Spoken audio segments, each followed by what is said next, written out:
आज मेरी दुकान को कई आसपास के गांव के लोग जानते हैं, लेकिन एक समय ऐसा था कि पूरा दिन इंतज़ार करने के बाद भी मुश्किल से एक दो ग्राहक आते थे। तब मैंने एक फ़ैसला लिया जिसमें मुझे थोड़ा नुकसान भी उठाना पड़ा, लेकिन मेरे उसी फैसले ने मेरी और मेरे दुकान की पहचान बदल दी। आज मैं आपको अपनी सच्ची कहानी बताने वाली हूँ, तो आपसे रिक्वेस्ट है कि प्लीज़ वीडियो को पूरा ज़रूर देखें। घर में दुकान खोलना मुश्किल नहीं था, मुश्किल था लोगों को ये बताना कि मेरे घर में भी एक दुकान है। शुरुआत में पूरे दिन इंतज़ार करती थी, लेकिन ग्राहक बहुत ही कम आते थे। फिर मैंने कुछ ऐसे छोटे छोटे कदम उठाए जिनसे लोग धीरे धीरे मुझे जानने लगे। जब मैंने दुकान शुरू की थी तब किसी को पता ही नहीं था मैं घर से बिजनेस कर रही हूँ। हर दिन यही सोचती थी कि लोग मेरी दुकान तक कैसे पहुँचेंगे। मैंने सबसे पहले अपने आसपास के लोगों को बताया मैंने घर से छोटा सा बिजनेस शुरू किया है। मेरे पास ज्वेलरी, कॉस्मेटिक, लड़कियों और औरतों की ज़रूरतों की हर छोटी बड़ी सामान मैंने रखी है।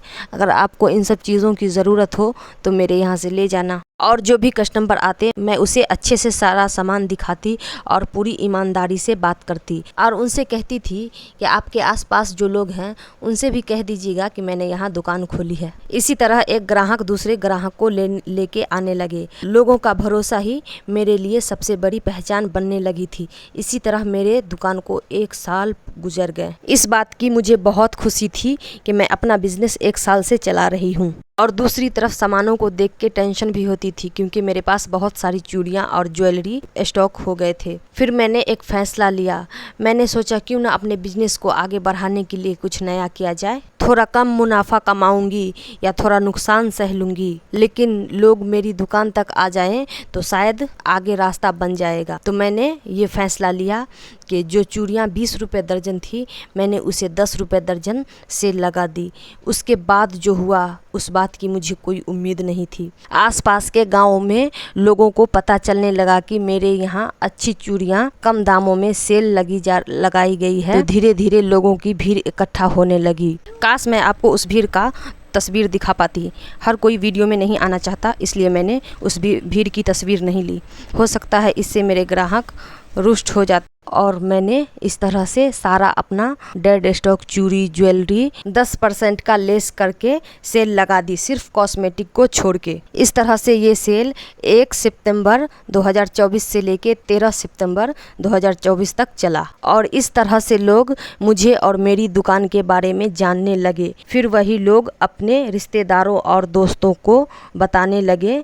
देखते ही देखते मेरी दुकान पर पहले से कहीं ज़्यादा ग्राहक आने लगे। उस समय मुझे थोड़ा नुकसान ज़रूर हुआ था, लेकिन उससे बड़ी चीज़ मुझे मिल गई थी, लोगों का भरोसा और मुझे अपनी पहचान। इस पहचान के बाद मुझे एक बहुत बड़ी खुशी मिली, और वो खुशी ये है कि वो जितने भी कस्टमर थे उस समय वो आज तक मेरी दुकान पे सामान ख़रीदने के लिए आते हैं। अब इससे बड़ी मेरे लिए क्या ही खुशी हो सकती है कि वो सारे ग्राहक मेरे परमानेंट ग्राहक बन गए और मैं अपने मकसद में कामयाब हो गई।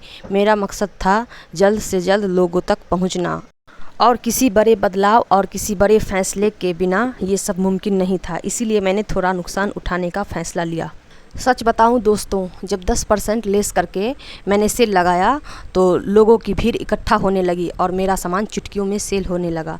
ये देखकर मुझे डर लगने लगा और अंदर से घबराहट होने लगी कि क्या मैंने कोई गलत फ़ैसला तो नहीं ले लिया। तब मुझे लग रहा था कि शायद मुझे सिर्फ नुकसान होगा, लेकिन हुआ उसका बिल्कुल उल्टा। आसपास के गांव में मेरी दुकान की चर्चा होने लगी। लोग एक दूसरे से कहने लगे चलो एक बार उसकी दुकान पर चलते हैं। और ये बात मुझे इसलिए मालूम है कि ग्राहक ही आके मुझे ये सब बताते थे।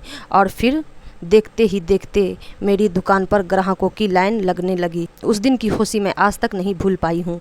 तब मुझे समझ आया कि कभी कभी छोटे समय का कम मुनाफा लंबे समय का बड़ा भरोसा और पहचान दिला सकता है। मेरे लिए सबसे बड़ी कमाई सिर्फ पैसा नहीं बल्कि लोगों का विश्वास था।